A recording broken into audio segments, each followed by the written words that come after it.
Folks, we are celebrating the 100th episode of the Hitstreak. It's unbelievable.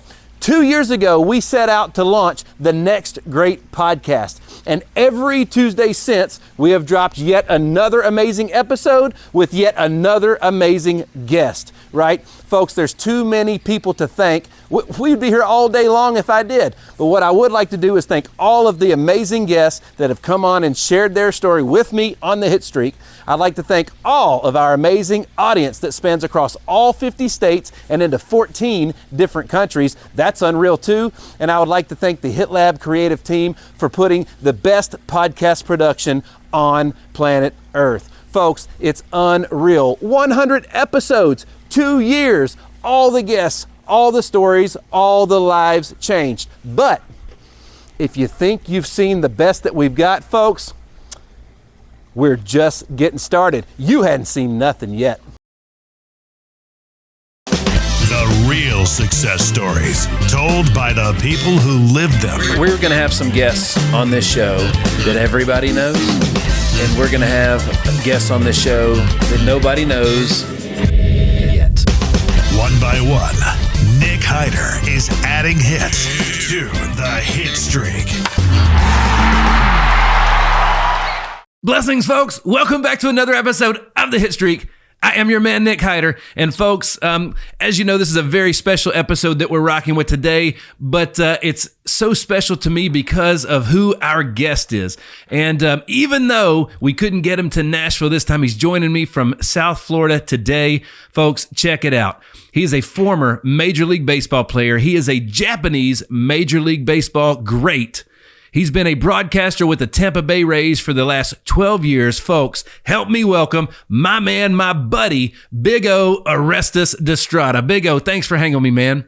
I tell you what, Nicky, it's great to be with you. And again, I wish I could have been with you face to face there in live. But you and I go way back between yourself, your father, my time in beautiful Nashville, Tennessee. So there's a lot of synergies, and I'm so proud of the Hitstreak.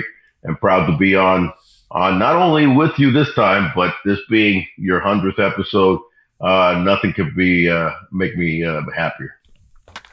Well, it was no question how we were going to rock this thing today, man. And folks, check it out. Some of you guys might not know this, right? A lot of everybody remembers you from the major leagues here, but you played. I'm wearing your old jersey. From your old stomping ground. The Seibu Lions, baby. That's right, the Seibu Lions. So in the major leagues, they would be the closest to like the Dodgers here, right? Yeah, I mean, they're a formidable team, a storied team, and a town right outside of Tokyo, in a little town called Tokudozawa. It's not that little, almost 500,000 people in that area. And the Lions have been perennial winners, perennial playoff team. But no, the Yankees of Japan that have won 27, 28 titles are really the Tokyo Giants, the team that Hideki Matsui came from. But my team has been very formidable. Guys like Daisuke Matsuzaka came from the Seibu Lions years after me. So very proud, and it's kind of, for me, almost like Japan has been my third home after being born in Cuba, raised in, I always say that I'm Cuban born, American raised, Japanese influence. So the Seibu Lions definitely influenced me. Well, the Seibu Lions are the only three-peat Japanese Major League champions, correct? Since we did it, it had happened before that, but since we did it in 90, 91, 92, nobody has won back-to-back. And as we well know, Nick, in the world of sports, three-peat kind of separates you from the norm, right? Back-to-back, those happen. But when you get that, that Chicago Bulls scenario where you win 3 in a row, the Patriots, obviously, in football, now you're getting into a uncharted territory, and that's what we were able to do. And they've just been wonderful. Just recently, back in 2019, right before the pandemic, Seibu was celebrating their 40th anniversary, and they flew me out there to enshrine me in their Ring of Honor, and 45,000 people showed up on Ore Day and bobblehead and the whole thing. And They normally average about 31, 32,000. So they had another, 13,000 people show up. Wow. It was very, very awesome for me in Japan. I've been going to Japan every year until the pandemic hit. Obviously, I'll be back again now in September. But Japan is a very, very dear place to me, and that family of the Lions continues to be so, man. Absolutely, folks. Big O. Since we're talking about three-peats, is the only foreigner to lead the Japanese major leagues in home runs 3 years in a row, 2 times, a two-peat on RBIs. Right? Yeah. So that's incredible, man. No, it was. I kind of hit a time there, when I came from the major leagues with the Pittsburgh Pirates. So I came up through the Yankees farm team. In fact, played in Nashville back in the day when the Nashville Sounds were Double-A for the Yankees for a minute. That's my first, taste of country music land. But by the time that I got to the major leagues in '87 with the Yankees, got my cup of coffee there and broke the ice with some hits. But I got traded to Pittsburgh, spent time in Pittsburgh, but mostly on the bench. I was a first baseman. They had Sid Bream. I was young. I also played left field. There was another young guy who lockered next to me that was pretty good on that Pittsburgh team by the name of Bonds. He was pretty good. Barry, to this day, we're still very dear friends. And I had Barry to my right and Bobby Bonilla to my left. And Skip, Leland was the manager, the little general. And I loved that year that I had with the Pirates. Pretty much just more pinch hitting, 88, 89. Yep. But by the beginning of '89, I realized that I needed to be somewhere where I could play every day, and not be a role player. So there was an opportunity to go to Japan. I jumped on it, and it was a love affair, man. And that team was just turning the corner.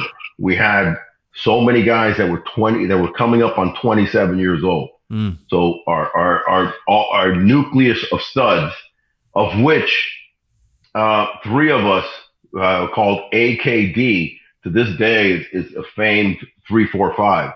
So you have like Mano and Maris, right? Yeah. We're kind of with a famed 3-4.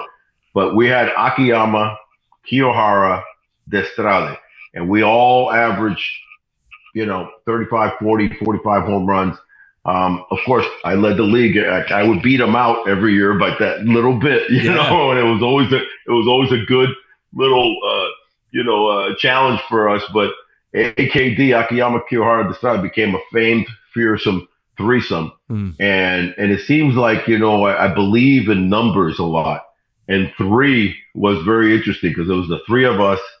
We won 3 championships. I led the league, both leagues, in home runs 3 years in a row. Wow. And then I did one thing that I don't think will ever be broken in Japanese baseball. And this is a unique thing that was weird as all get out, bro. Firstly, let me explain. I was a huge Reggie Jackson fan as a kid. Okay. Right? I wore glasses when I played. Sure. After I retired, I got LASIK surgery, so I didn't need the glasses anymore. But I had a strong astigmatism, so I couldn't wear contacts. So I wore glasses. They were the same frames that Reggie even wore almost. Man, I had those Reggie frames, man. That was almost like on purpose. Because as a kid growing up in the 70s and stuff, Reggie was my man, right? Reggie, Dave Parker, Tony Perez, those were like my top 3. So Reggie did something in the World Series that would probably never be repeated, right? He hit in the 1977 World Series. He hit a home run in Game 6, which was the deciding game. His 3 home runs in a row off of 3 different pitchers. Yeah. Off of 3 different first pitches. Wow. And each pitch was different, by the way. Right. It was Bob Welch, fastball. It was Charlie Huff's knuckleball. And I can't remember who the other one was. I believe it was a guy named Pena who had a curveball. And he had home run, home run, home run. They closed out the series. Well, you fast forward, and I'm in Japan in 1990, and we make the series against the famed Tokyo Giants. Like they're like the Yankees. And they had 3 20-game winners that year. And we came in as underdogs. Well, I homer the first inning, off of their number one guy, a guy by the name of Makihara, right? I hit a home run. We sweep them. I'm MVP of the series. It's great, right? Wow, celebration. The next year, we go to the series again. And by the way, last year's guy was their Cy Young winner, which is called the Sawamura Award. Right. Makihara was the Cy Young winner. The next year, we're facing the Cy Young winner of the other league, a guy by the name of Sasaoka. First inning, I come up again. I hit a home run my first at bat. 2 series in a row, 2 first at bat, first inning home run. The next year, we go to the series again. And in my first at bat, I'll never forget it, I had flown my parents in, Nikki, from Miami. And they're in the stands, and I'm on deck in that third, back-to-back series. And in the first inning, and I'm hitting behind Kiyohara. Remember, Akiyama Kiyohara Destrade. And I'm on deck, and I go, wait a second. I hit a home run 2 years ago, my first at-bat. I hit a home run last year, my first at-bat. So I got a little nervous where I go, man, I got to go for it. Dude throws me a forkball, 6'5" pitcher by the name of Okabayashi. He's a big, skinny, lanky kid. Threw me a splitter. He had a nasty forkball. Took him deep to center, and I homered in back-to-back Japan series, my first plate appearance, all 3. I don't think anybody's going to – that was just an anomaly, right?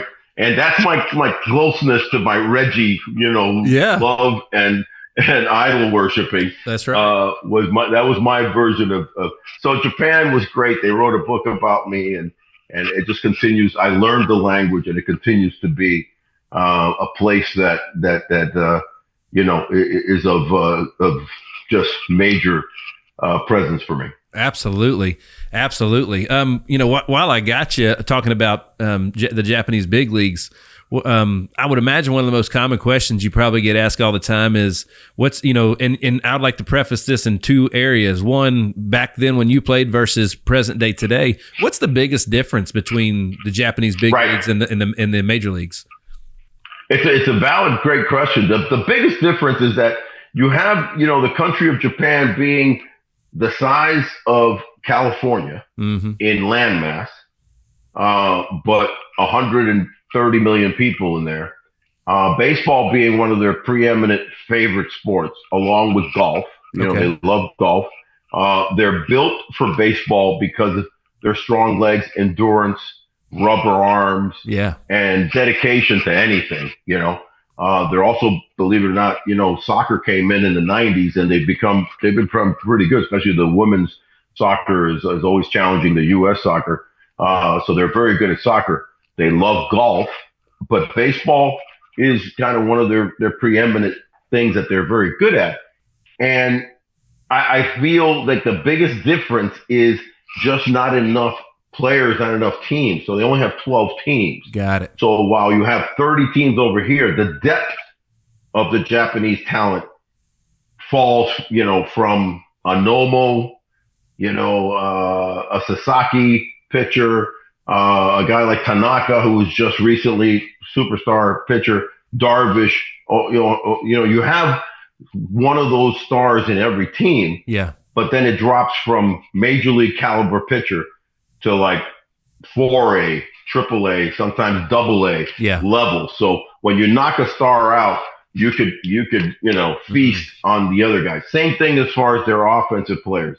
You would have a Matsui, you would have a guy like Iguchi, and the list is quite the Ichiro, I don't care what league he played on. He was from another planet. Right. So I won't even put him in that because he was one of a kind. He's in that, Mantle, Maris, not Maris, actually, Mantle, Williams, Hank Aaron, Willie Mays mode of just being something otherworldly. Yeah. But you usually get one star player in each team that could play in the big leagues, but then the level would drop just out of pure depth. Got it. Lack of depth. It makes sense. It makes a lot of sense. And you mentioned when you were with Pittsburgh, how it's a lot of the same reasons that I went to Trevecca when I did. Is that's a great lesson for up and coming players, parents of up and coming players, young adults, guys going to college and everything. There was certain colleges I wanted to play at really, really bad. But then when the opportunity came and the timing of my age and when it was time to go to school, those places might have been really, really deep in my position, and my playing time was was going to be cut. So I went to Trevecca because I knew I had an opportunity to play day one, right? So that's a lot. Probably another question that you probably get a lot is, well, why did you go over there instead of just staying here? You didn't have a choice. Like the Pittsburgh Pirates owned you. It was their decision. It was both of our decisions, because they did come to you, and what usually happens in those scenarios is they have a tweener like I was. I was a star AAA player, but, got up to the big leagues, but hadn't really shown really great yet, but they like you. And then the interest in Japan was coming. What was happening, it was kind of a perfect storm for me in the late 80s, early 90s, because the Japanese were turning their sights from the foreigners being former greats. Like they had brought over Bill Madlock and Roy White, Davey Johnson, Reggie Smith, all these guys that were in their late 30s, some of them even 40, and they were signing them to, $1 million contracts just for the name. Right. And they were getting over there and not really producing. And they found that, man, if we get these guys that are like tweeners, they're 25, 26 years old. They're going to be hungry, right? And and they're going to produce more. So for me, I was just turning 27, and I knew that I needed to. I just had my first child, Danielle, and I go, okay, let's go. So the Pirates got $500,000 for selling me, which at that time was a lot of money, and I got $250,000 to go there and play for the rest of the year. I was in the major leagues making $75,000. So I got paid $250,000 to go for the remaining 5 months. Yeah. It was a no-brainer for me. It was absolutely. I at that time got to go make some money, and you could become a free agent if I didn't like it, because I was signing a 1-year deal. I loved it. In fact, prior to that 3-year period that I led the league, both leagues at home runs, I went there into the 89 season. In 83 games, my first 83 games in Japan, I hit 32 home runs. I almost caught Cecil Fielder, oh my gosh, who led the league in home runs with 38. And he played in 130 games that year. Cecil played that 1 year, one and done, and he went to Detroit, and the rest was history. He had 51 home runs for the Tigers the next year. So I was hungry, bro. I was hungry. But sometimes, like you said, and it's in everything, not just in sports. It could be in music. It could be in education. Sometimes you need to go where you're going to be appreciated, used, developed. And if you don't, have those three things going forward, you're sitting back, you're underappreciated, you're underdeveloped, and you're not getting a chance to shine. So in any walk of life, I think you have to be keen at a certain point. There's other points sometimes where you have to take risks and make mega risks. But when you're younger, I think it's important to position yourself not at the highest level, but at the optimal level of, making that turning that coal into a diamond, right? Absolutely. And it's got to be a good fit both ways. We say that a lot in business and even recruiting players for Ethan's travel team. I'm looking for players that aren't necessarily a good fit for us, but that we're a good fit for them, because it's about the development, right? It's about the development. It's about the comfort level. I hit a team in an area that a lot of people will be afraid to take on a language barrier, right? Or the whole thing. I was not only hungry, but open-minded to assimilate and try to matriculate through that. And I think, like you talk about with business, it's important to do that too. And you have to be open-minded enough to take the chances, but also be realistic to not bite off more than you can chew. And once I got my feet on the ground there, I realized that I could chew over there, and I sure did. Perfectly said.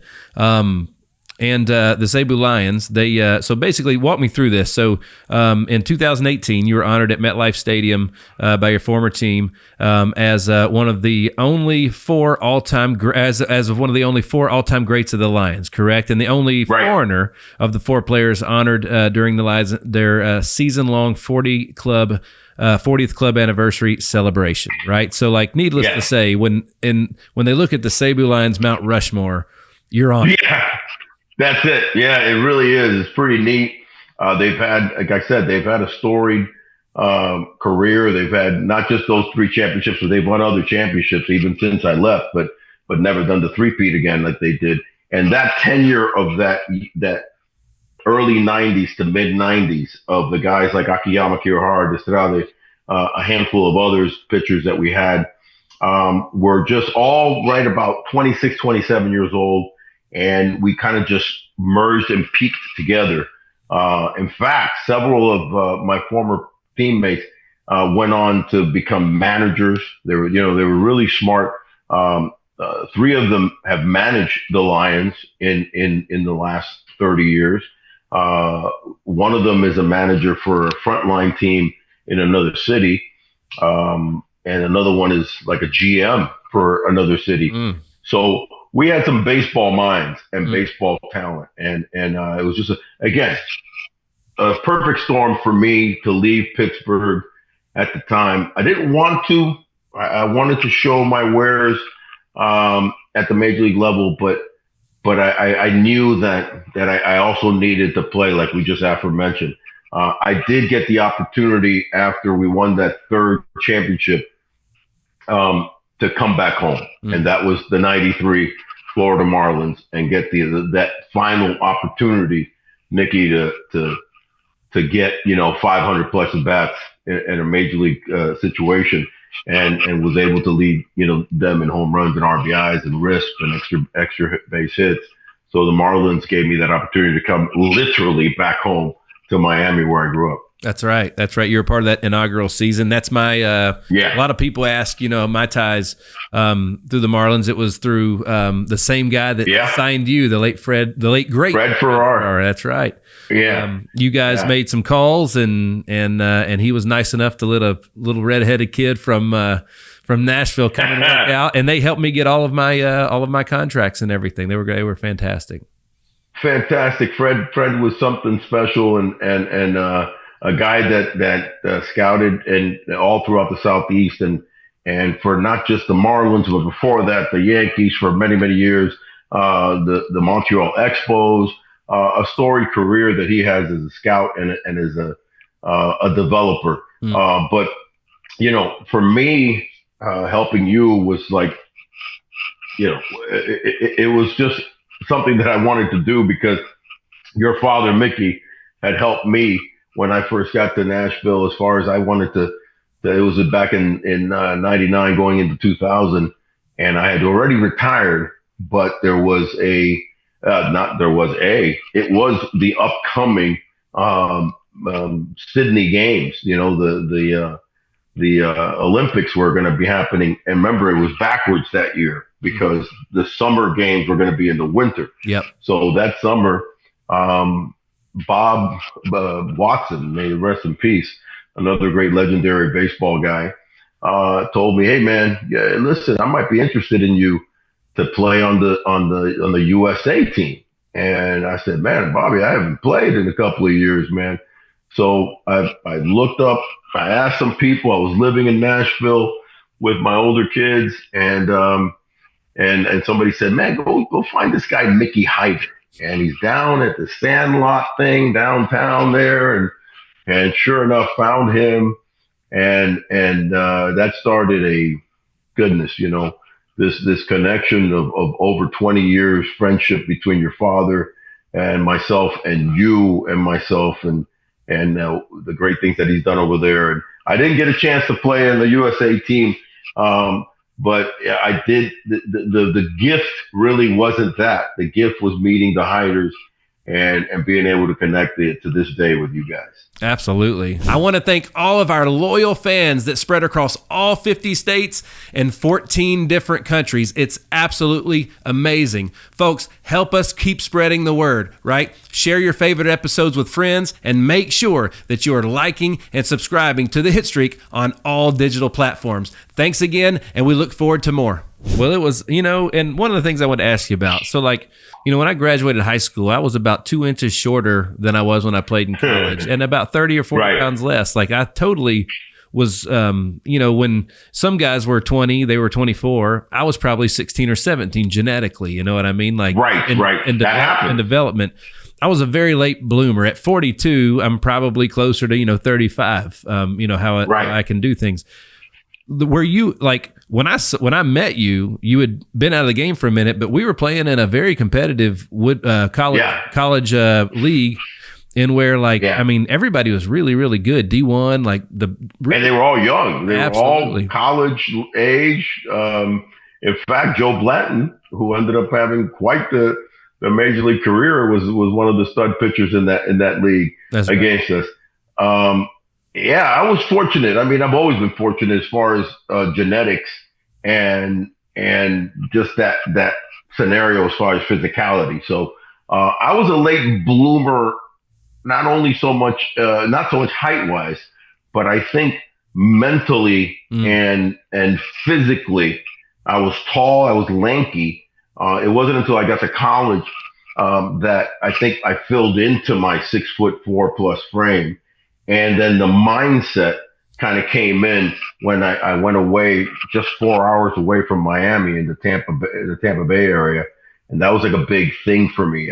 Thankfully, I went with one of my best friends still to this day from high school, Lorenzo Fernandez. And so I had, a shoulder to lean on, but that I flapped my wings, and that was what I needed. And a lot of times, a lot of kids, especially in sports, but also even in education, need that little separation a little bit at 18, 19, 20. And I kind of blew up. Fred had followed me since high school, Fred Ferrara, that scout we were talking about. And he saw the jump from 18 to 19, which was, dynamic for me. And he jumped on me and drafted me again, because Fred drafted me twice. Wow. And he really wanted to get me.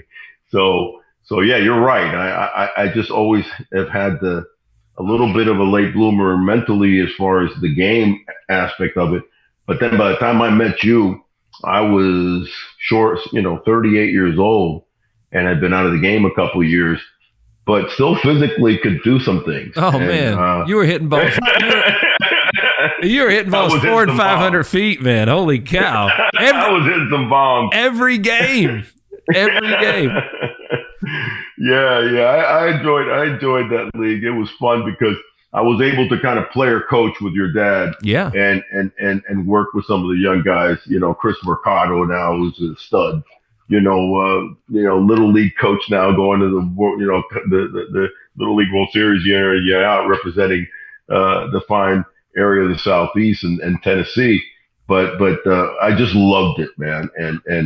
And it was good to put the uniform back on, kind of quasi-coach, but also hit again. Yeah. And I found that, my gosh, I still had the hand-eye coordination. I was almost tempted from that. I never think I told you this, but to show up at a camp the next year for a team, I was like, wait a second, I could DH for somebody. I agree. At the time, what happened was I was already slightly getting into the broadcasting. I was doing some radio on the side a little bit. And I think at that time I said, nah, you know what? I just need to kind of concentrate on my broadcasting. But it was kind of neat to find out that it hadn't gone away. That's right. Well, dude, it was, I'm telling you, it was awesome just for us to be able to see it day in and day out. Because you were just a different caliber. I remember, I don't remember who the pitcher was, but there was this one we played in that in the game that we needed to win in order to go down to Florida. Yeah. Where you ended up getting hurt. You ended up getting hit in the throat. It was very serious, man. when you were catching. But there was this one, they had a pretty good pitcher, and he was just cocky and talking a lot of crap, and his parents in the stands were talking a lot of crap. And I just kind of, one time he got up, I go, I don't think this kid realizes who he's up against. And I hit one just like, like 400 feet. And I just stood at home plate like Reggie on him. And it was like, the parents were like, you're taking advantage of our kid. And he's like a 21-year-old kid. I'm like, well, listen, he needs to go back to college for a minute, I guess, and figure things out, because I'm not playing here. I'm at another league. I'm at another level. That's right. That's right. Well, you have people don't realize that, Nikki, and you got to play some pro ball. They don't realize the pace of. I remember in Tampa, where I've lived a lot. I've lived in Tampa and obviously South Florida. My ties both in the state of Florida. Yeah. The first time that I got invited to an NFL game on the field was like 20 years ago, and it was my friend on that team was Warwick Dunn, right, with the Tampa Bay Bucks, and so I got an invite, and I had a pass to get, been to many college and NFL games in the stands. I got on that field, and I remember watching the game, and Mike Allstott was coming, and they were playing Ravens or somebody, and I think it was like Ray Lewis, and they were just coming at, and I'm a big guy, but the force and the power of an NFL game reminded me of saying, like, how it is to, hit at the major league level and face Roger Clemens. Yeah. Or I was the first strikeout of Randy Johnson's career. I was his number one first strike. I remember texting him when he made the Hall of Fame. Couldn't have done it without me. He got to get number one, right? So, but that pace of an NBA game, of an NFL, actual tackle, major league fastball, it's not so much about the velocity, the movement. Yeah. I tell you, people don't realize the difference of level when you get to that bigger level. I guess the same can be said in business too. When you start doing big business or talking in front of not 20 people but 2,000 people, it changes the game a little bit. Absolutely, you're exactly right. There's a reference point that just when I went from the transition from high school to college, to me wasn't too difficult. Like, it wasn't that much different in my mind. But from college to my first minor league thing, that was like they were on a whole nother level, man. A whole nother league, bro. Absolutely. And you were behind the plate, so you knew because you saw the game and how it developed. Not only the movement, but the placement and the strategy and everything, man. It was just it was the ultimate game of chess, like the ultimate. Oh, baseball is. We're biased, but baseball is the ultimate game of moving things around and small to large movements that change a game. While football tends to be more skill leveled, you know what I mean? While baseball has so many little nuances that it still to this day fascinates me. Absolutely. So talk to me. I want to talk to you a little bit about that 2003 season with the Marlins, and then because you led them in home runs that year. Right. 93. Sorry, 93. Yeah. That's right. And 93. Yeah. And then talk to me about so that was that your final season that you played then? Because you had some injuries, right? Yeah, 93. So here's what happened. So I told you I went to Seibu, and they promised me that if things work out, they offer me $250. They gave the Pirates $500. They go, we'll double your contract every year if you do well. I kicked butt, right, and I hit those 32 jacks in 83 games. So they doubled me. The next year I was making $500,000. Here's a AAA big league kind of a tweener, $500,000. Yep. Led the league in home runs and RBIs. The next year, $1 million. The next year, $2 million. My fourth year, I was making $2 million. Every year, there was a major league team, Nikki, that was wanting me to come back to the major league. So Baltimore Orioles, we're talking to my agent. I said no. The Cleveland Indians, 2 years in a row. John Hart was a big fan of mine, and he won. I said, no, I'm enjoying it right here, man. I'm not moving. After we won that third back-to-back-to-back series in '92, this one got me because it was the Florida Marlins. It was Miami. Right. It was my mom and dad. It was where I grew up. It was just very difficult to say no. And the Seibu Lions offered me 2 years at $6 million. The Marlins offered me 2 years at $4 million. And I came back home. I almost like regrettably to the Seibu, because they had been so good to me and doubled me. And here they are again, willing to at that point in time, those were big numbers in Japanese baseball and Major League Baseball. And I came home, and it wasn't easy because I had been away for 4 seasons. Yeah. And I had never really been entrenched into the major leagues anyway. I've been up and down with the Yankees and the Pirates. So here I am, hitting fourth for this major league team, their inaugural team that, you're supposed to be their savior, so to speak. And thankfully, power-wise, I was always good at driving in runs and being timely. So I led them in risk, in extra base hits and home runs and RBIs. We traded for Gary Sheffield in the middle of the season with San Diego, and that helped me a lot to have a guy, that young ilk, so incredible player. What bat speed, one of the quickest. I got to play, next to 2 of the quickest bats in the game has ever seen. Right. And Barry Bonds, number 1, and a close second being Gary Sheffield. The level of hand-eye coordination and just wrist power that both these guys possessed was at another level. Right. And so I enjoyed that season. The next year, the strike hit. Oh, that's right. Yeah. That was the only season that the Major League never had. It was the only season the Major League did not have a World Series in the history of the Major Leagues, 130-year history of Major League Baseball, or more, actually. In fact, the irony or the coincidence, that winter in October, Sports Illustrated, because remember, this is 1994. There's no social media yet. There's no real, internet hasn't blown up yet. Sports Illustrated was still the magazine to get, right? Right. The cover of Sports Illustrated that winter was the Seibu Lions, who had not gone to the series. We won in 90, 91, 92. They didn't go in 93, but they were back in the series, the Nippon series, in October of 94.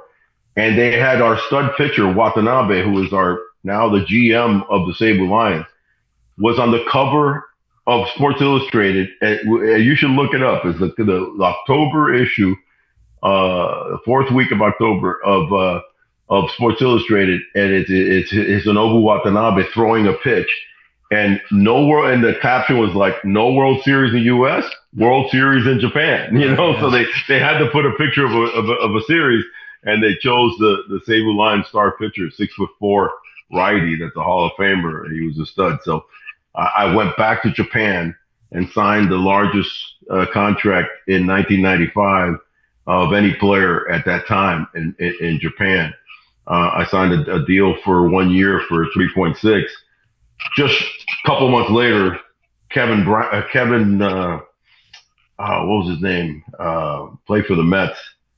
Oh my goodness, I can't remember. Kevin.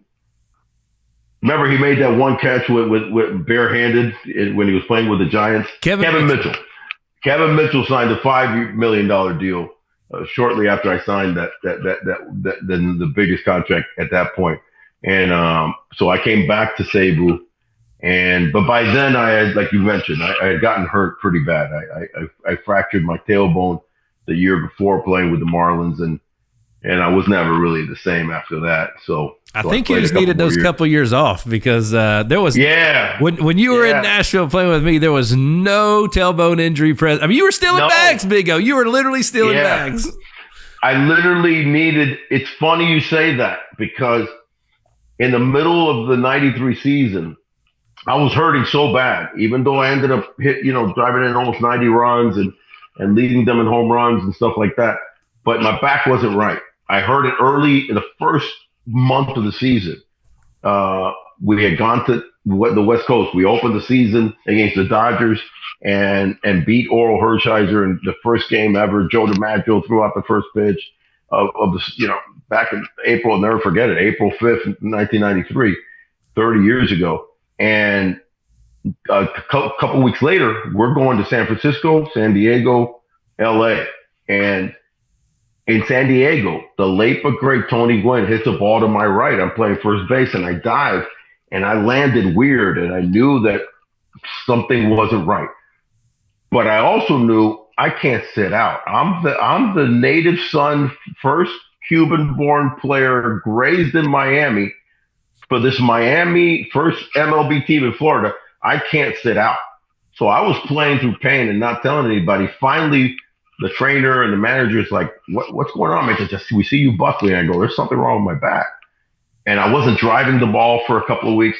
They fly me to LA on a day off, back from Miami, to go see a guy by the name of Dr. Watkins, who was the premier back specialist. He's the guy that operated on Joe Montana, on Dave Winfield. He was like, it was so impressive to me that when I walked, his offices were right down the street from the Staples Center. So the Marlins were good enough to send me to the best. And I go up in the building and all the doctors' names are there. And I see one doctor's name says Dr. Frank Jobe. That's the original Tommy John surgery doctor. Oh, wow. That was the guy that created Tommy John surgery. Later on, Dr. Andrews became the guy that became the guru of Tommy John. But the original guy that operated on the pitcher Tommy John was Dr. Frank Jobe. And I go, shoot, man, I'm in the right place because that's the McDaddy guy. So Dr. Watkins got me. And it's funny you said what you just said about that I was fine. So he told me this. He goes, listen, I just checked you out because nobody could figure out what was wrong with me. And he read the MRI and he goes, you have a fractured spine in your tailbone, deep in there. And you're not going to go paralyzed, but you need to either sit out for like 12 weeks and not play for 3 months. Or if you can tolerate the pain, I'm going to give you these exercises and you got to get a massage before the game, massage after the game, all these treatments. So I played that year 153 of the 162 games. The only guy that played more games than me that year with the Marlins was Mr. Marlin, Jeff Conine, who played in all 162 games. And like I said, but my back was jacked, but I was not going to stop playing. So a lot of people don't even know that I played with such a pain. So I never really took off. The next year, the strike hit. Yeah, I had some time off in that summer with the strike, rehabbed it. The next year I went back to Japan, kind of re-injured it. So when I took off those couple of years, I think it got healed up by the time I ran into your butt and was swinging over there. That's right. At the Sandlot. Man, it was I had at that point in life, I'd played against and with some great players, but never anything like that. So just seeing the ball, how it came off your bat. Thank you, man. How you handled yourself on the field. That exposure.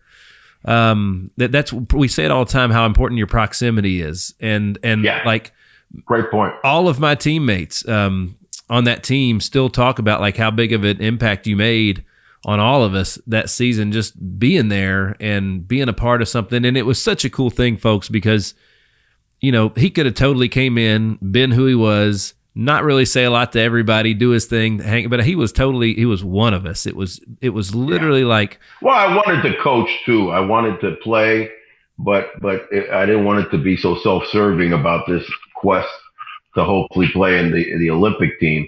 And I think I did enough in that league and leading the league in home runs and RBIs and stuff like that to warrant the Olympic team, but it just wasn't meant to be. The only reason I wanted to play in the Olympic team was that the only reason it was because that was the first year, 2000 was the first time in the Olympics that they opened it up for the USA team That's to right. not be amateurs. That's right. They could be current professionals or former professionals. Yep. Okay, well, nobody was going to really try to play for the major leagues at that time because it was just going to be conflicting, and the games were going to be played like in October. Yep. And so there's more to it. Why I wanted to play? Because of Cuba. Because I was Cuban born, American nationalized citizen, right? I'm an U.S. citizen, proud of it.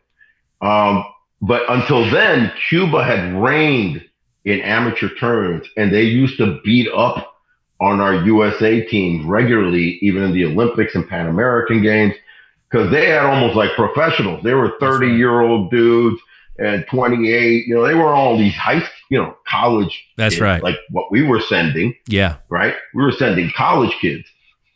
So I'm like, I want to be a part of that team that's going to upend this Cuba dominance in amateur play, in international play. Right. Which ended up Tommy Lasorda managed that team, and they did win the gold, and I was very happy for Team USA. But that's really the main thing. It was nothing more than something that we could probably talk about. Is just being Cuban born, but having such a difficult and tough time with the Cuban regime to this day that we're talking, and I'm looking at you face to face. That regime irks me, beyond irks me, brother. It stabs me to my heart because of what my family, what us Cubans have endured for over 60 years because of that revolution that ended up being a socialistic, communistic, regime that really has just continued to oppress that small country, right, and my home country. So I wanted to be part of beating up on them. That's to right. be honest with you. That's right. So well, that was the deal. Let's stay there for just a minute, because that was kind of something. Yeah. The one of the things I've learned to pay attention to a lot of things. That there's a lot of great things that happen to you all the time around you if you're aware.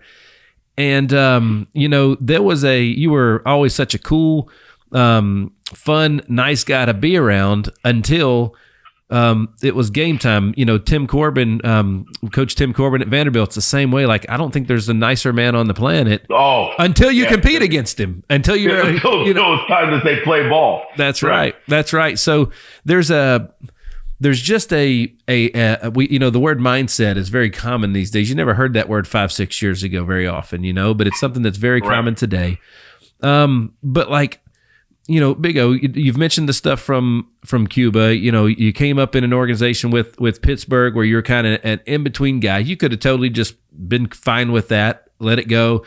But as a guy that played with you, and when you see those images of you in Japan, first of all, you had to, weights were kind of frowned upon as baseball players back then, but you looked you looked like, you were a big guy, but all the fist pumping and the excitement and the attitude, it was the grit, man. Where did that come from? How did you know that was important? But most importantly, how did you apply it as a player? Because I know you're still doing it today. Yeah, it came, again, a slow burn, because when I was younger, I was kind of shy, and I was a gentle giant, so to speak. I grew to be 6'4" at 15, but lanky, but still, you could tell that I was going to be I was a big bone kid, so I just needed to fill out. So by the time I was 19, 20, I was starting to fill out. Now I'm 220, 230, and some of the things needed to happen was to release a little bit of that kind of intensity, right? Right.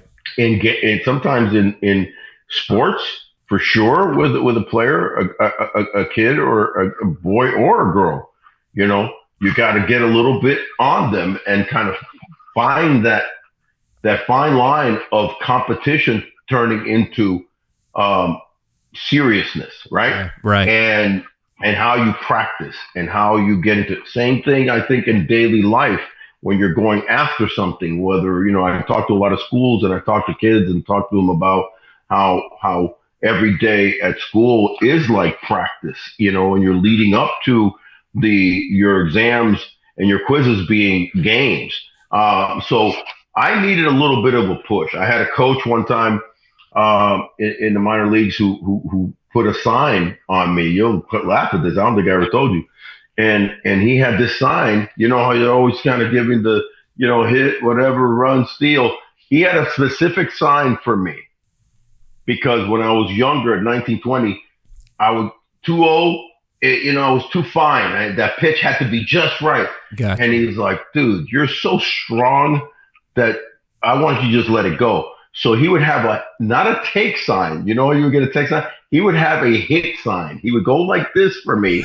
And that would mean that he didn't care where the pitch was. He goes, if it bounces and you swing, it's my fault. Don't worry about it. I don't care what anybody says. Got what the hell are you swinging at? I've never heard this. He would give me the hit sign. It wasn't hit and run.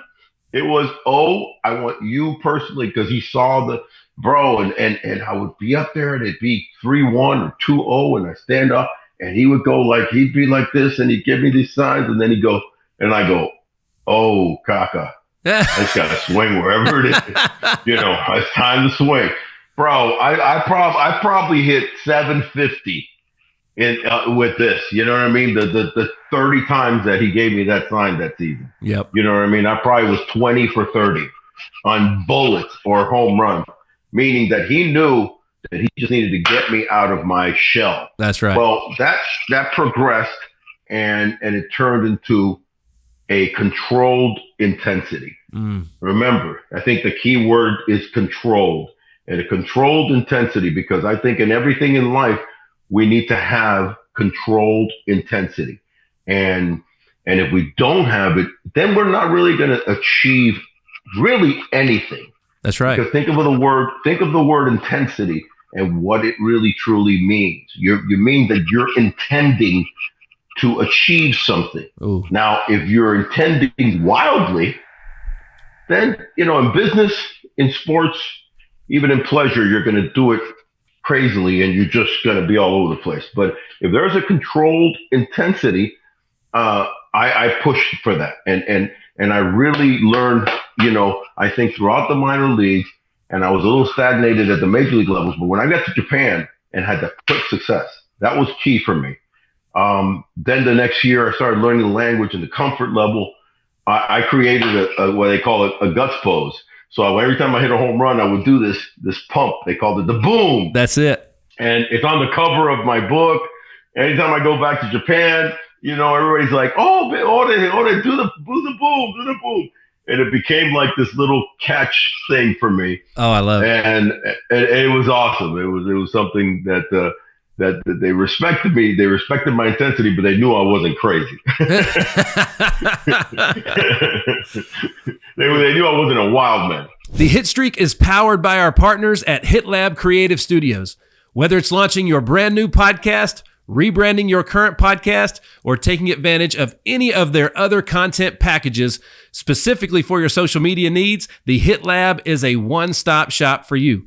Visit hitlabstudio.com for more. So the Japanese culture is different from over here, and obviously, the timing of when you got there and how their culture, it's amazing what just a change of scenery can do to somebody. That was one of the first things I learned in pro ball. I had a great pitching coach, Todd Etler, that man, he took care of me way more than he had to. But a guy came over to our team. He was traded and he just lit it up, and he'd been stinking it up where he had previously been. And I was like, what causes that? He goes, change of scenery, man. Sometimes you just need it. So how did the Japanese culture influence your confidence to spark that? It's kind of strange because, first of all, believe it or not, I think part of change comes across, with, again, there's positive change, there's negative change, there's indifferent change. Right. You could take that indifference and mold it how you want. All right. So for me, the change to going to Japan, I felt, and I took it on as a positive change, right? So I wasn't going to get thwarted by the language, by the frustrations of maybe their style of baseball is a little different, which is their style of baseball tends to be more base to base and team, and we're going to bunt more, and not individualistic, right? Though they have great individuals, we already have seen a ton of them come over. But nevertheless, their general modus operandi as a country is team first with everything. So I enjoyed that. I liked that. The other thing that was very helpful for my change was that I was extremely hungry, man. I was just famished to succeed. And I'm going to say that again because I think it's imperative for people in business or in any walk of life. You have to be hungry to succeed. Yeah. And I was. And so then I studied film. And they're great. They have Sony, they have Mitsubishi, they're great about electronics. So we had like the best video, and the coach would take me into this video room before the major leagues were doing all this video work. Right. They were doing, it's not so much analytics. They weren't doing so much the computer stuff. They were doing more watching. And they would show me, like, look at where your elbow is. Look at where here. You want your hands by your ear. Look at where you're releasing. So all of that stuff, I loved it, man. I ate it up. And then lastly was this, get this, the Japanese language is very similar phonetically to Spanish. Wow. Okay. Crazy, right? I didn't know it until I got over there. I would have missed that question. You would think it wouldn't be, but it is.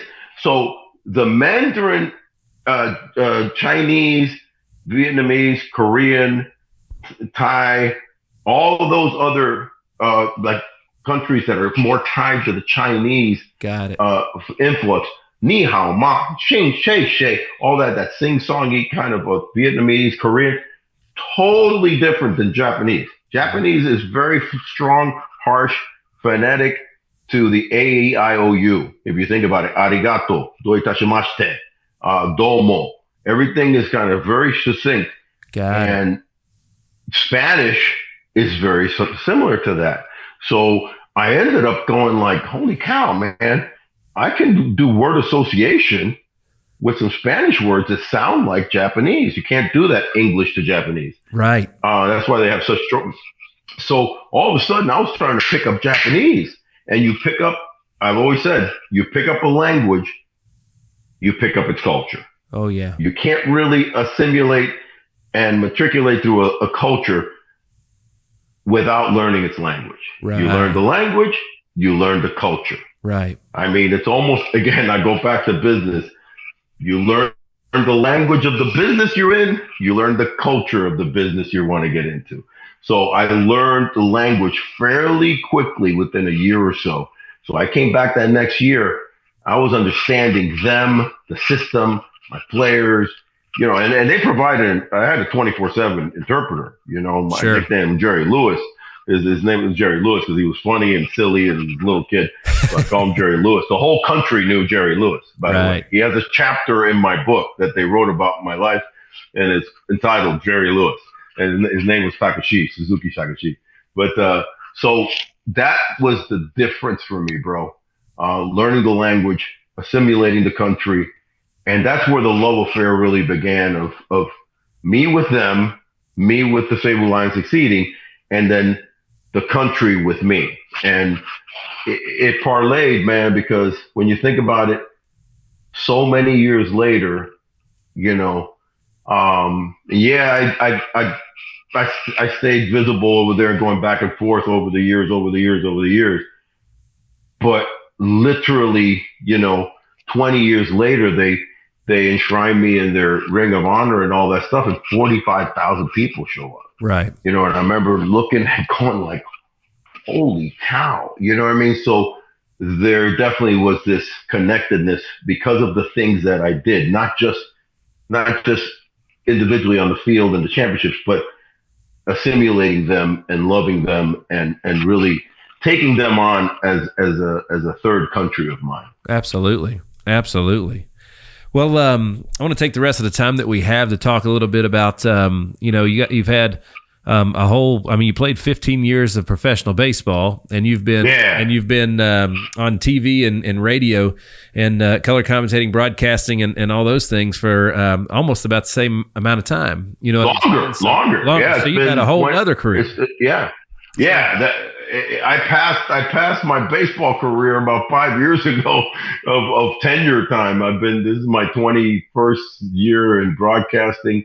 It started shortly after I left you guys. You know, I was already dabbling into a little bit of radio, but it seriously started back in 2001, doing a radio show in Miami, that led sports show in Miami, and then that led to XM Radio, which led to ESPN, and doing Baseball Tonight for 5 years, the Little League World Series, with ABC, and then the last 12, 13 years with Fox Valleys. But in between there, a lot of radio, a lot of, I do a podcast for MLBPAA, because I'm on the board of directors for the marketing arm. I'm co-chair of the Major League Baseball Alumni Association. So we have a podcast that we do interviewing just former players called the Legends Lounge. And so that's a great title. Has been a great title. It's just the studs of former players, man, and it's just great. So you know how many great stories there are with baseball, man. Forever. Broadcasting's now become something that has taken over from playing, and I enjoy the diversity of it. I like all the different mediums, from live TV to doing demos. I love doing demos, to podcast, to radio. I really love radio too, because radio you have more time and you can goof around a little bit more. But I also like talking just beyond just baseball, because I think there's a lot more life than just sports. Though sports, Nick and you would agree, play such a major part in the not only the socioeconomic of like a fiber of our lives globally, right? Because of soccer and NFL, the American football and baseball, but it also, think about that, aforementioned was talking about the Olympics, and those goes back hundreds of years, man, of sports kind of bringing people together, right? And so there is something to be said about sports, but I also, believe that, we should, kind of tie into other things in business and just goodness of life. I'm at this phase now, Nick, where I'm really about centering myself more as far as like how more good I can be, goodness that I can, energy that I can exude out to people. You know what I mean? Because there was a good time there when I was doing my career and baseball and stuff like that you have to be selfish. You know what I mean? Sure. It's about you. And now I'm kind of trying to put out really good energy out that way, because I feel, we're at a time where we need to be more positively energy out into the cosmos, bro. Absolutely. We got some challenges going on in the world right now. Absolutely. Well, it's, one of the hardest things for me, it was, I call it my 10-year transition from my last baseball game until I actually figured out who I was and was going to be for the rest of my life. I've talked to, I mentioned that to all the coaches that I've had in here, especially the college coaches, because that's the end of most baseball players' career is in college. You know what I mean? Because so few people go to the next level. And there's a major identity crisis that happens. And I wanted to, I've told my story a lot about how a lot of the success that I've had and continue to draw from today is from my sports, the sports parts of my life. What were a lot of the things from leadership, how your coaches influenced you, and everything and all the above that you learned? Because in professional baseball, it was a business. You were a part of that business. You were an intricate part of that business. What were some of the ways that I don't feel like it took you as long. It took me a literal decade, Big O, to figure it out. Like I was a total loss of life for 10 years. Your transition seemed to happen pretty quick. Well, the broadcasting helped. I think a couple of like out of my control, but within my control things, were in front of me and ahead of me. And that was the fact that I had a mother that was a teacher. So she really pushed education at a young age for both myself and my older brother. And he ended up graduating from University of Miami Law School, and really cerebral dude. I had the bronze, but she really pushed education. She really pushed, reading and paying attention in school, which then transferred into the broadcasting. Because broadcasting isn't you're just not handed just because you played ball and you know a little bit of it. There's still elements of the production value. Oh, yeah. You guys know in your group there with Dale and Jim and your whole group there, you understand production value and how the intricacies of that. So I've been able to assimilate that fairly quickly and learn about that. But the thing that I think that helps me, and this it's hard to kind of like when I talk at schools or talk to biz people or they have me or speaking engagements or keynote speak, I say there's one thing, and you can understand this, man, and I think that's one of the reasons you finally figured it out. As a former hitter, for as long as I was a hitter, okay, and the group at the level that I played is really, when you think about it, it's not that many people with the billions of people that are out there. Failure in hitting is so regular, right? Because baseball is the only sport where if you succeed 2.5 times out of 10, you're average. Yep. Right. That was my lifetime average in my 15 plus years. I was a 250 hitter, right? So 2.5 times. Forget about 3 out of 10. You're stratospheric 3 out of 10 for 10 or 15 years, right? You're lucky to do that just for one season. So 2.5 times. And the other times you strike out, you make outs. Even when you do something good, you might line out. The having to dust yourself off and get up and get back on there, I think helped me dramatically in the world of business and the world of just in the world, but definitely in broadcasting, because the light would go on, and if I goofed up and I made a mistake, I'm like, move on, buddy, because you know how many times I struck out? I don't have a fear of failure. Right. That was one of the first things that you needed to learn as a professional athlete.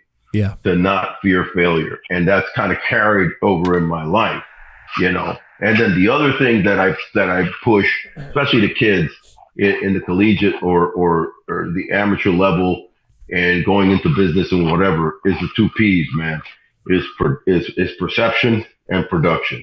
You have to create a perception. You have to create worth for yourself. And it's not I'm not saying to be fakey. I'm not saying to be unrealistic, but you have to stand out a little bit. If you think about it, everybody has some little bit of a shtick. Amen. Right? Amen. That's the perception. The more important P is the production, because if you don't produce, once you've created the perception and the people are like, I kind of like you. All right, we're going to hire you, or we're going to bring you on, or I want to do business with you, or I want you to play for me, and you suck, then it doesn't matter how cute you are. That's right. You know what I mean? It doesn't matter. It doesn't matter how pretty you are. It doesn't matter what you bring to the table, because the actual production for whatever that necessity is has to show up and be quantified. That's right. And but the 2 P's don't go hand in hand, because sometimes some people don't get the opportunity to show the production because they're sitting there like a lump, like a bump on the log, or they're too shy, right, or they don't have that calculated intensity that I was talking about before. Yes. So those two P's I think are very important in life, and I've been able to kind of use that and create a perception, but I believe I have the production to back it up, and then I'm not afraid to fail. That combination, I think, is a winning combination. When you embrace it that way, you learn faster, right? You oh my God, take the learning curve and cut it in. I mean, gosh, probably 90%. Just because you get it out of the way. Yeah. You cut out the fear, but you work on some sort of level of creativity for yourself. But you have to work on it. And then whatever it is that you are going after, whether it's a sport or a business or a talent, that production part is obviously the end all, the be all. I mean, you got to have it. And listen, of course, there's other avenues in here that comes into play. Timing comes into play. You know what I mean? Because then you need the opportunity to have that. But I believe, other than some rare occurrences in our lives, if we're out there and we're getting up and making our bed and getting out there, the time opportunities actually arise. Right. It's when you're super negative that you say, I just haven't had the opportunity. I don't know about that. What happened over here last week? If you really rewind, that's right, your mind's eye of video of where the opportunity really was in front of yourself, but you didn't want to really take it, or you weren't prepared. There's two quotes that we talk about a lot here that you've really brought to mind. Here's the first one. So my buddy, sports agent Hunter Bledsoe, wears a bracelet around his wrist. That says "Into the Storm." And I asked him one day, and I was like, what is that? Tell me what that means. Right. He said, it's my buddy's brand. He said, the story is that cattle, and I believe it's bison, bison spend less time in the storm because they run into it instead of running away from it. The cattle run away from it. And then they get out of it. And they get out of it. So they get out of it faster when you go into the storm. So talking about the timing of fear and everything else. Oh, absolutely. That's great. That's absolutely. a great thing. I never thought about that. That's wonderful. And then, obviously you being such an embrace to help guys like myself, like you just always knew who you were and your impact you had. So there's a quote that we say a lot of times is you're most uniquely positioned to help the person that you used to be. I like that. Absolutely. I like that. And that there's the massive truth to that. Because I'm big on using the experiences of others to motivate me. Right. So like I the aforementioned stories of Reggie Jackson and then incredibly how later on in my career I was able to do some three-peat thing that I never thought would have. But certain people motivate me like that in sports, but also in broadcasting and other business adventures that I've been in. And it's good. It's healthy to always be searching, for other people that have done some great things before you. And now I watch a slew of different podcasts, and because this is the realm that we're going into. Right. Mainstream media is changing, brother. Yeah. And in fact, it has changed completely over the last 10 or 15 years, where it's very complicated now, right? Right. You can't even trust it to some degree.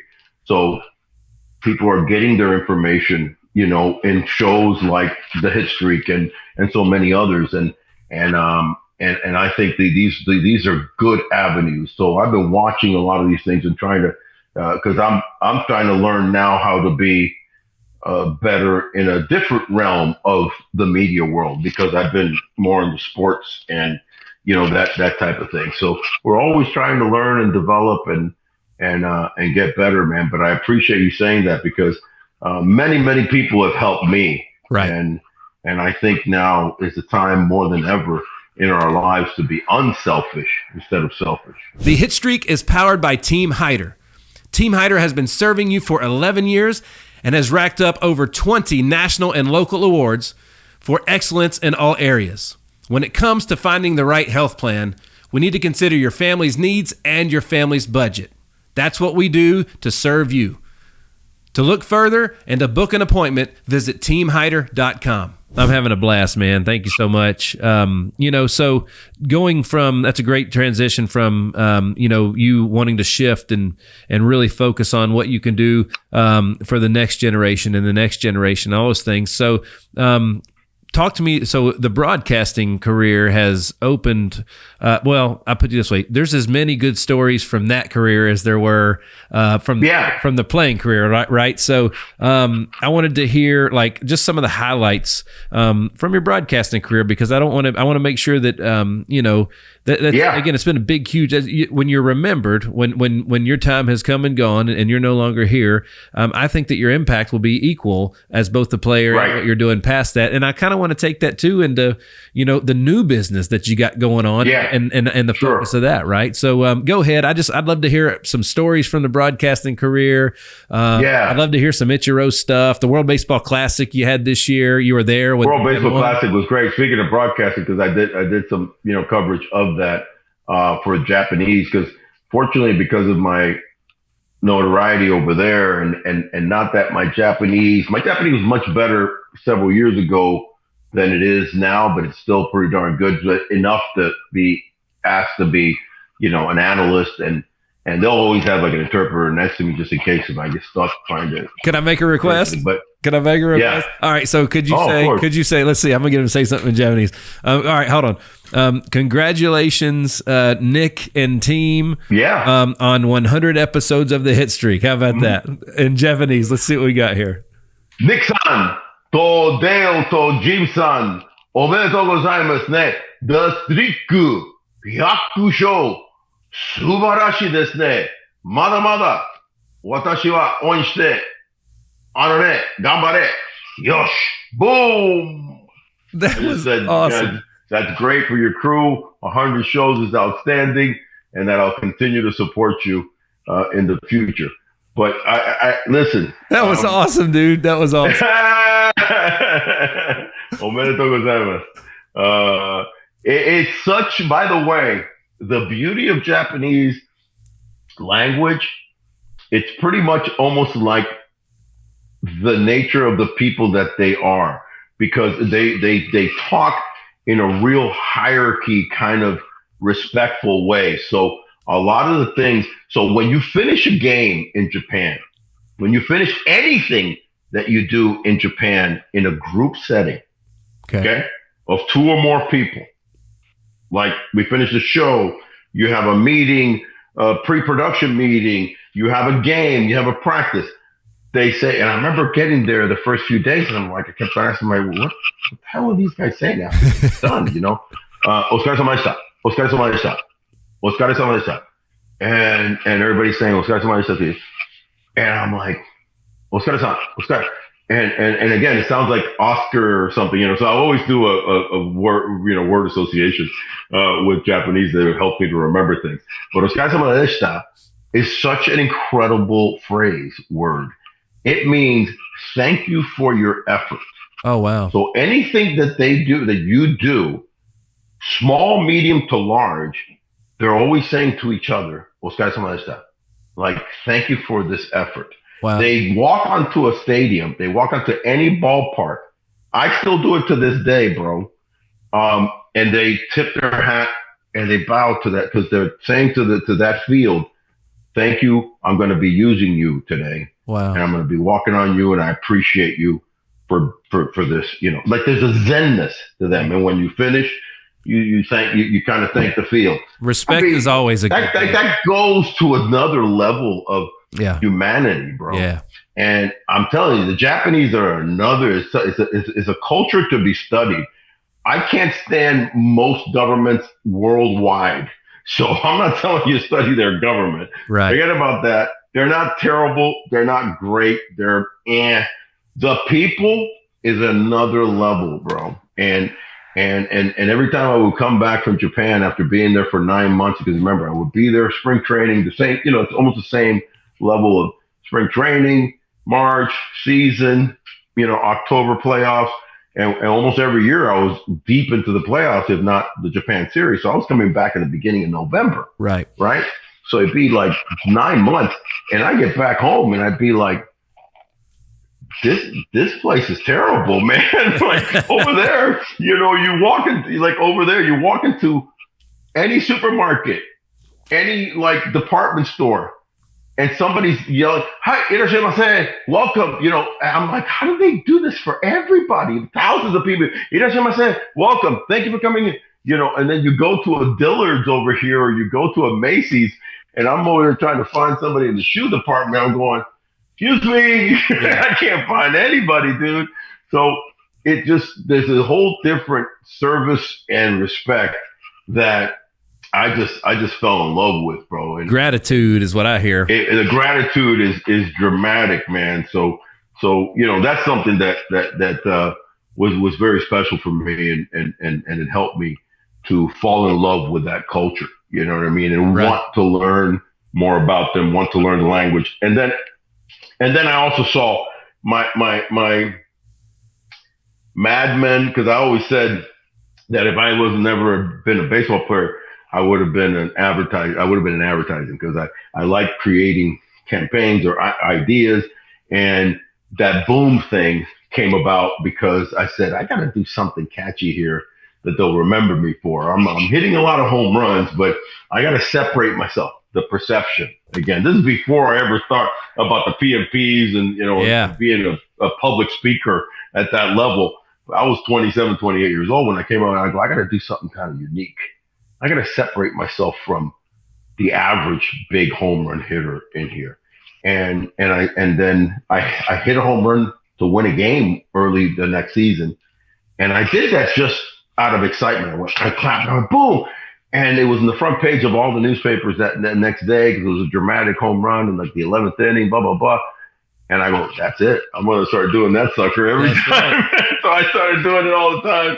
So, the perception meeting production was a perfect storm over there for me, man. So, now celebrations are a thing when you hit your double or your triple, and Trevor Bauer with all this stuff on the mound, like you were doing this 20 years ago, 25 years ago. Yeah. Oh my God. 30 years ago. Yeah. So if you do it respectfully, right, and you do it right. I mean, look at where backflips are now, and some of them are a little over the top because they're flipping them way too high. But I like the short ones, that's all good, bro. Absolutely. And pitchers, they strike somebody out. Show your wares. You know what I mean? Yeah. Just don't be staring the guy down and going like, I got you. Don't be pumped up. Yeah. I think we should be pumped up about as many things in our lives. Absolutely. Man. And saying way to go, and affirmation.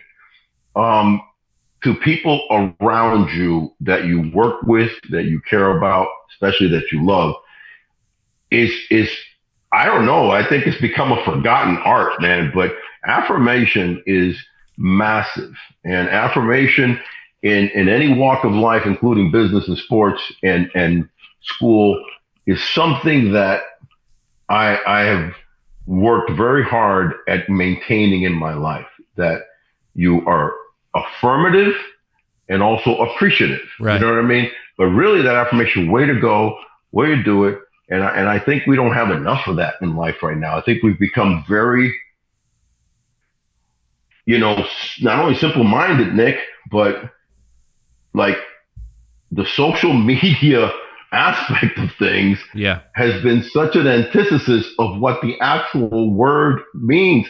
Of social. Yeah. There is no socialness about it. It's actually more the me part about it of the media. Man. It's me.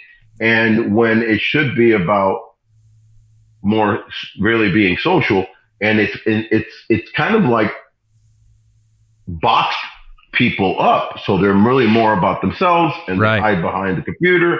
And then all of a sudden, instead of being out there and going, dude, high-fiving you, way to go, keep it up, and I love you. You know what I mean? That's right. I think this world needs a whole lot more of that in all walks of life. Absolutely.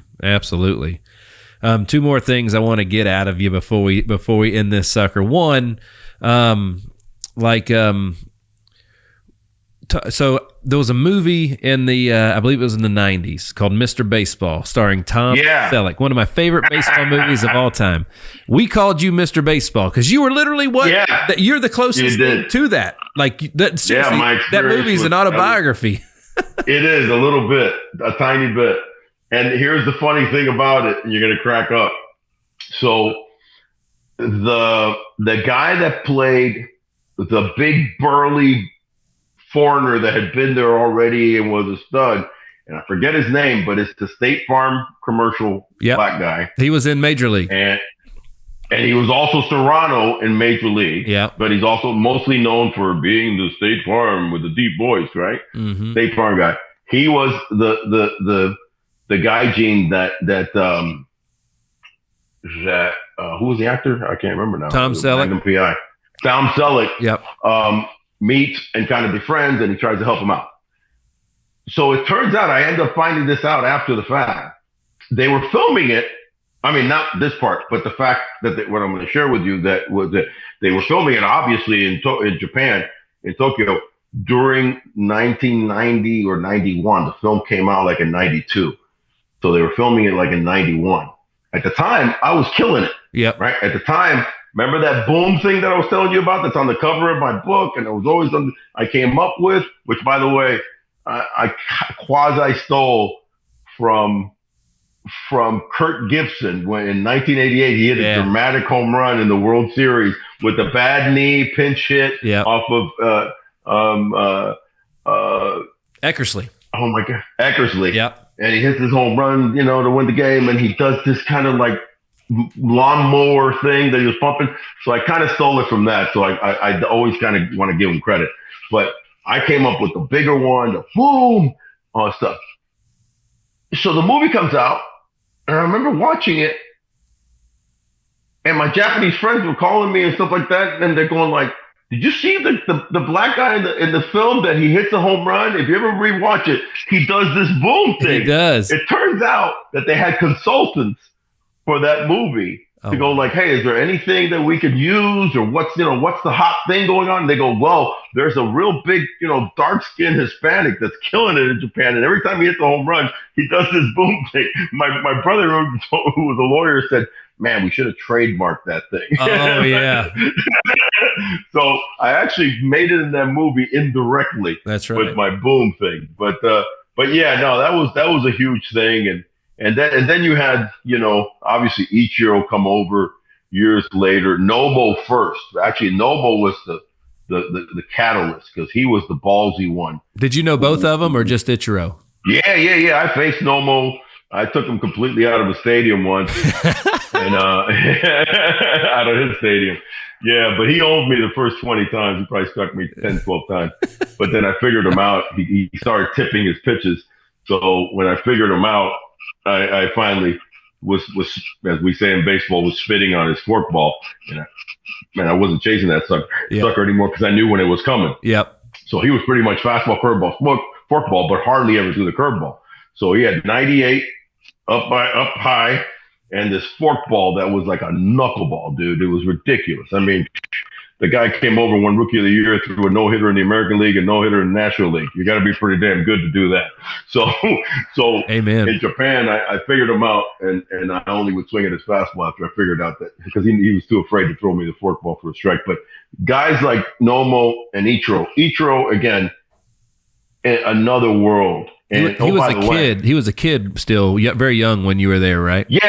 So when I went back the second time, he was already on his track of being a superstar in Japan. He was like in his 6th year. Gotcha. Right? 5th year somewhere. No. He was like I take it back. He was like in his 3rd year. Okay. Then he played because he played 7 years. Then he came in 2003, and the rest was history, right? So my last game ever in Japan was against Ichiro's team. Got it. My last game as a professional.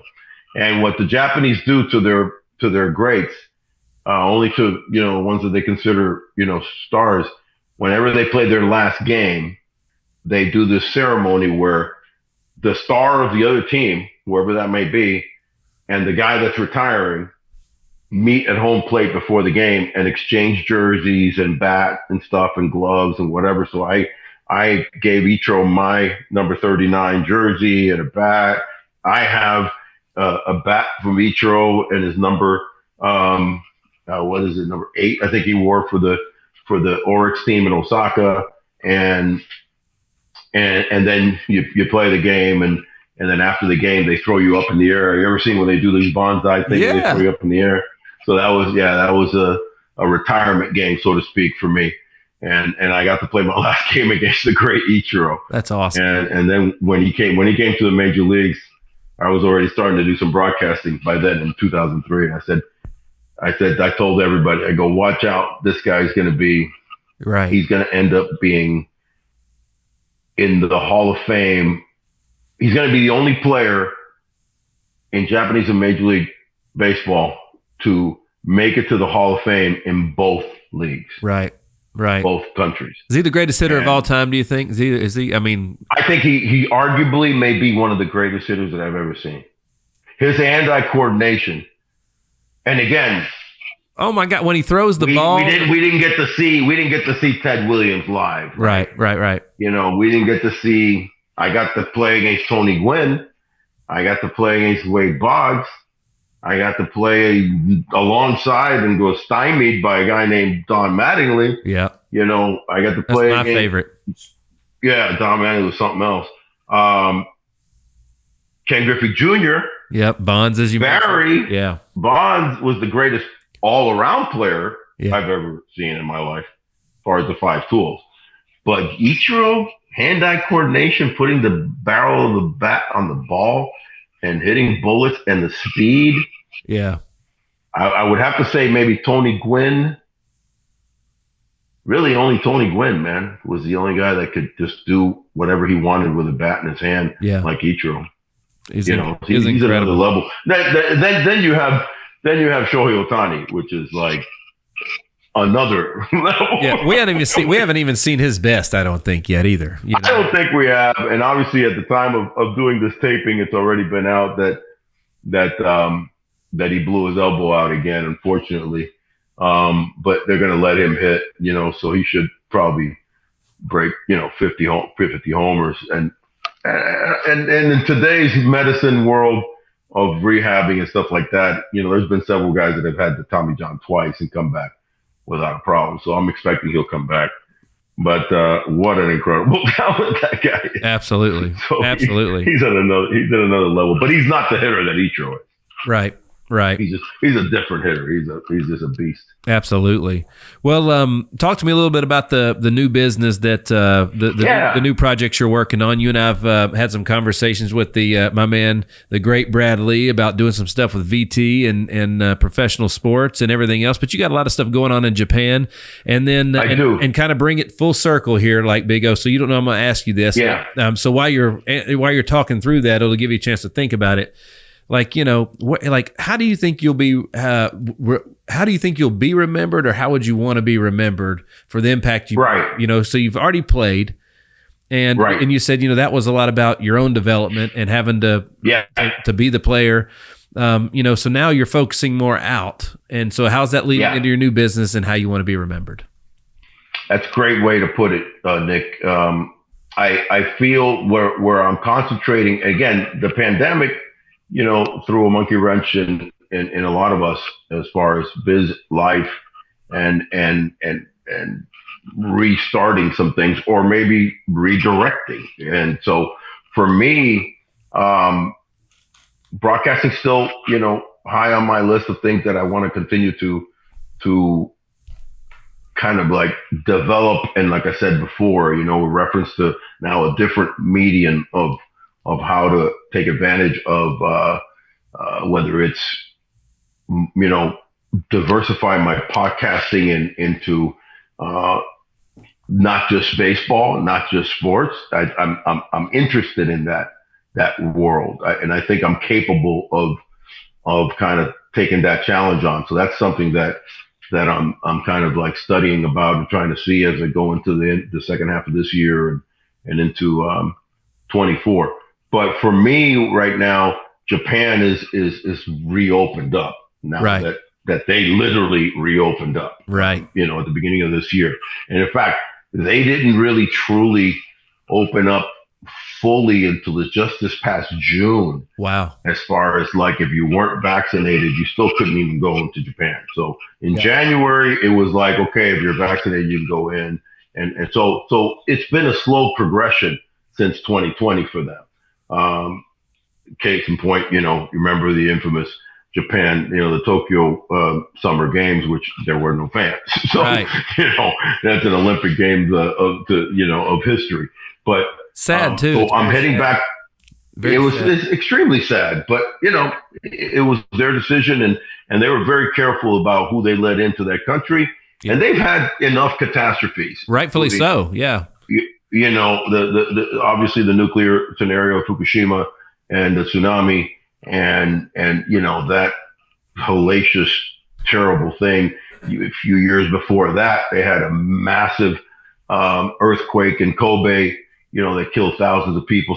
So they've had their share of things that are worthy to be protective of their cocoon in their islands over there. Right. But that being said, it's opening up. I'll be over there in September, throwing out the first pitch and meeting with my old team. I've signed a deal with them to be kind of a representative ambassador, if you will, of the Seibu Lions back to the United States, and doing a lot of goodwill things, and also helping. They're in kind of a transitional period with the team, in the sense that they've struggled the last couple of years, and some of their former stars have kind of retired or gone south, so to speak. Yeah. So they're in this kind of recreating time, and it's kind of, they see me being a helpful guy to help this new young generation pop in every now and then. Have you thought about managing over there?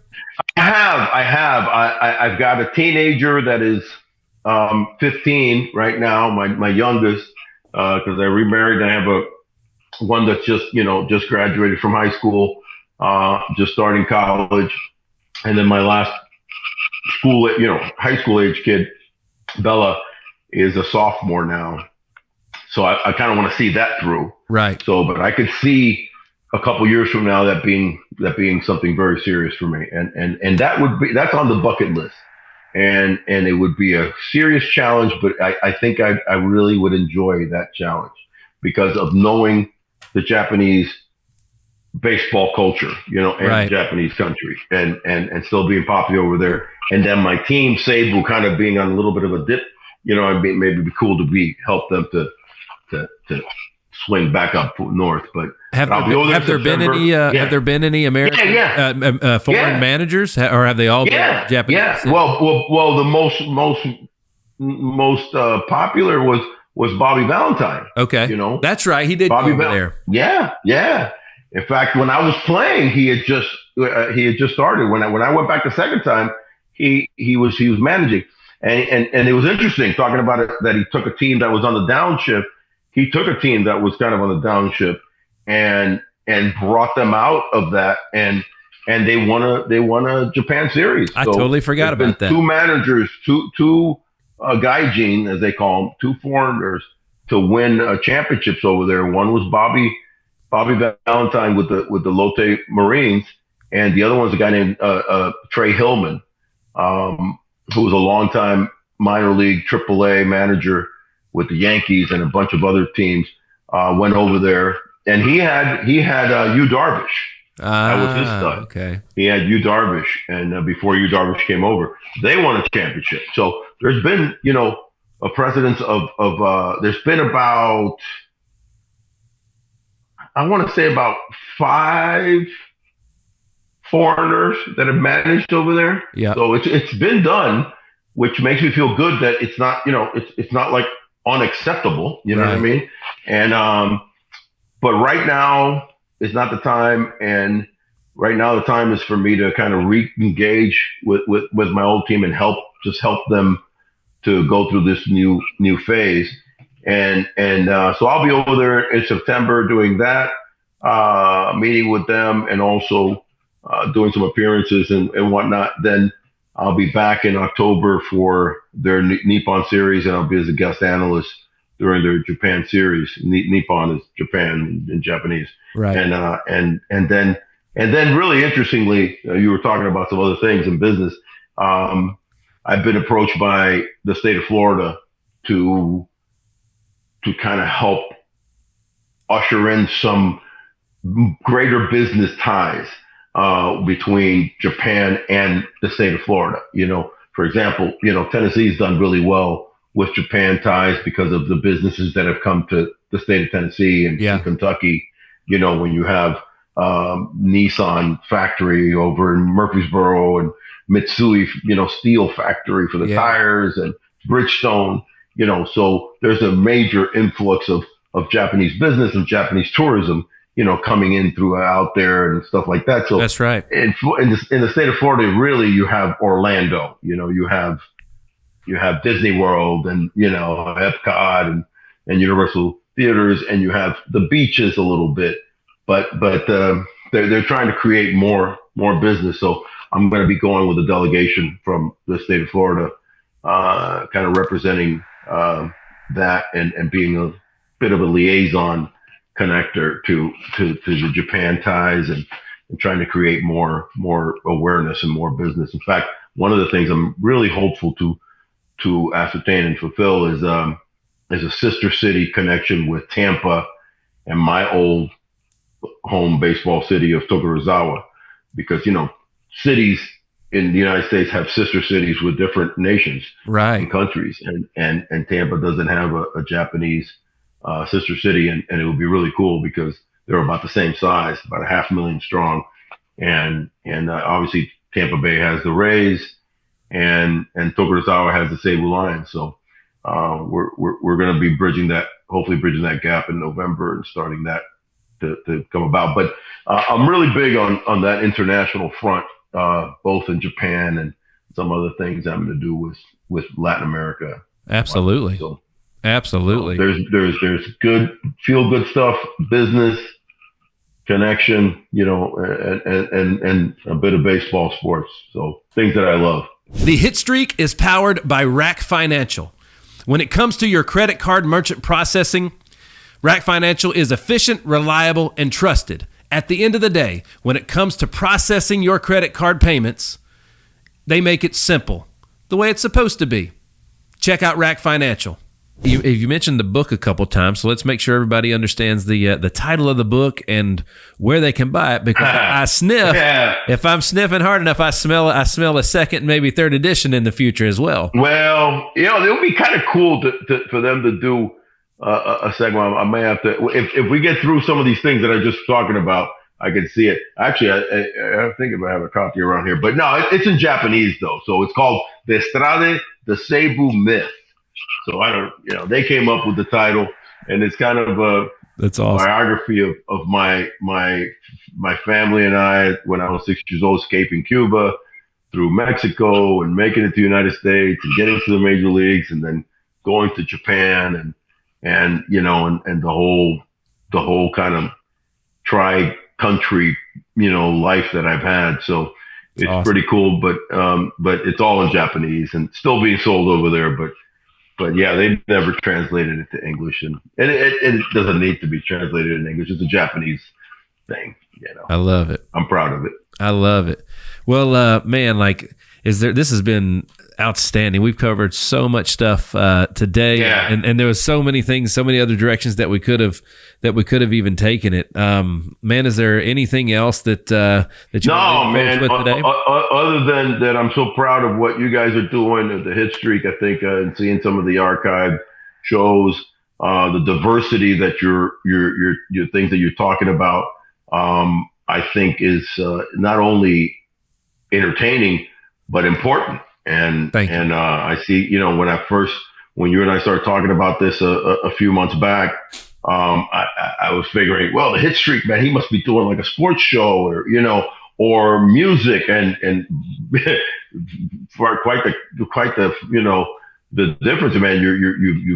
You bring in the fact that your sports and you have sports people and you obviously have connections in the music world, but I like what you're doing with this. And this is needed in today's world that we're living in because, as I said before, the mainstream media is limited at best. So you're offering up a plethora of different options, information, and looks at real life. Perfectly said. I couldn't have said it any better myself. Folks, if you want to keep up with Big O, Orestes Destrade on Twitter, it's at Destrade, at Destrade. And obviously, you're on the screen all the time down in the down in Florida in the South, keeping up with all the stuff that with the Rays and everything else. They're having a hell of a season themselves. They are. I was going to tell you that it hasn't come out yet, but I have a new Instagram that's going to be coming out. That's going to be geared towards Japan. Perfect. I'll send you when it all gets put together and stuff. I'll send you the info for that. You can pass it on to your folks. But it's going to be, geared towards the Japanese market. But it'll be fun because we'll be having a lot of stuff from Japan that I think people will enjoy checking out. No doubt. Well, brother, man, thank you so much for taking the time today. Like this was when we first started this show 2 years ago, and I made my first 100. Absolutely, it's crazy. It's crazy to think that it's gone that far. And I say it all the time. We have the greatest audience in the history of podcasts, spanning all 50 states and 14 different countries.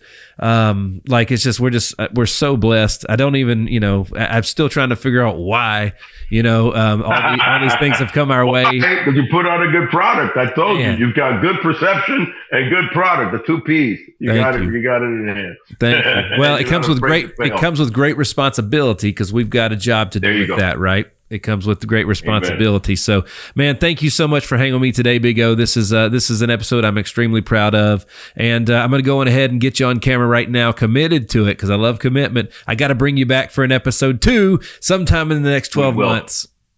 Well, I will do that if somehow I can get a cameo appearance on the side there just for 5 minutes from this dude that likes to be on the baseball field more than anything, Mickey Hyder. So we need to have a little cameo from your dad. He'll I'll come on. I can promise you he'll co-host with me. That would be a blast. Awesome. Thanks, Nicky. Awesome. Well, folks, we're hanging out with Big O, Orestes Destrade, former Major League Baseball player, Japanese Major League Baseball great, over 2 decades as a broadcaster, the last 12 being with the Tampa Rays. Man, folks, you can check him out on Twitter at Destrade and on a new IG coming out very, very soon. So, Big O, thank you so much, man. It's been an awesome time today. You got it, Nicky. Thank you very much, buddy. God bless. Folks, thanks so much for tuning into another episode of The Hit Streak. I am your man, Nick Hyder. God bless.